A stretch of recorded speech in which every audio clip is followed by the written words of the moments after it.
السلام علیکم ورحمۃ اللہ وبرکاتہ۔ میرے تمام گارجین حضرات اور ہمارے تمام سینئر ساتھی بلکہ ہمارے استادوں کے تمام لوگ یہاں موجود ہیں۔ کئی لوگ ابھی تذکرہ کر رہے تھے کہ مولانا کی جوانی کو انہوں نے سختی کے ساتھ دیکھا۔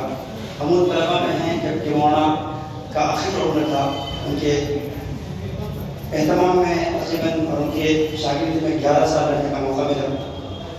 میں صرف کیونکہ اتنا کا موقع ہے، میں صرف یہ کہہ کر ایک چھوٹی سی تقریر جو میں نے اس میں لکھا تھا، بہت ہی افسوس کے ساتھ آپ کو بتا رہا ہوں کہ میرے بہت ہی پیارے شاگرد، کیونکہ ان کے جو چھوٹے بیٹے ہیں میرے شاگرد بھی ہیں، بہت ہی پیارے شاگرد اور بھائی آپ سب کے ہمدرد عبدالرحمن کے والد ہمارے استاد محترم اس دنیا میں ان سے پوچھ کر گئے۔ مولانا کسی تعارف کے محتاج نہیں، لیکن میں آپ کو بتاؤں کہ ایسے تو ہزاروں لاکھوں بچوں کو انہوں نے پڑھایا، لیکن ان کا میرے ساتھ ایک الگ ہی تعلق تھا۔ میرا ہاسٹل مولانا کے کمرے کے بالکل قریب تھا۔ میں بہت چھوٹا تھا، 7 سال کی عمر میں میرے والد محترم نے مجھے جامعہ ملکہ راشدین بھیج دیا اور محتم صاحب کے حوالے کر دیا، یہ کہہ کر کہ آپ آج سے اب یہی تمہارا باب ہے۔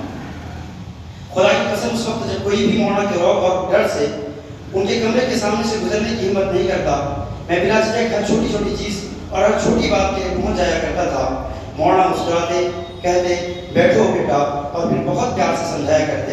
ایسا لگتا تھا جیسے میں اپنے باپ سے ہی ہر بات کی شکایت کیا کرتا ہوں۔ مولانا وہ تمام چیزیں پوری کیا کرتے تھے۔ آج دل غمگین ہے، ایسا لگتا ہے سچ میں ایک باپ چلا گیا۔ زیادہ نہیں لکھ سکتا، آنکھیں اشکبار ہو چکی ہیں، بس اتنا سمجھ لیجیے کہ ایک ایسی ہستی دنیا سے گئی ہے جس طرح کی شخصیت میں نے آج تک نہیں دیکھی۔ آج میں ان کی عیادت کے لیے جا رہا تھا، بدنصیبی دیکھیے میت میں پہنچ گیا۔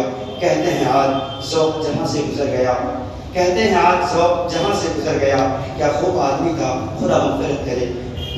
مجھے صرف اسی بات پر فخر ہے کہ میں مولانا کا شاگرد ہوں اور ہمیشہ اس بات پر مجھے فخر رہے گا۔ السلام علیکم۔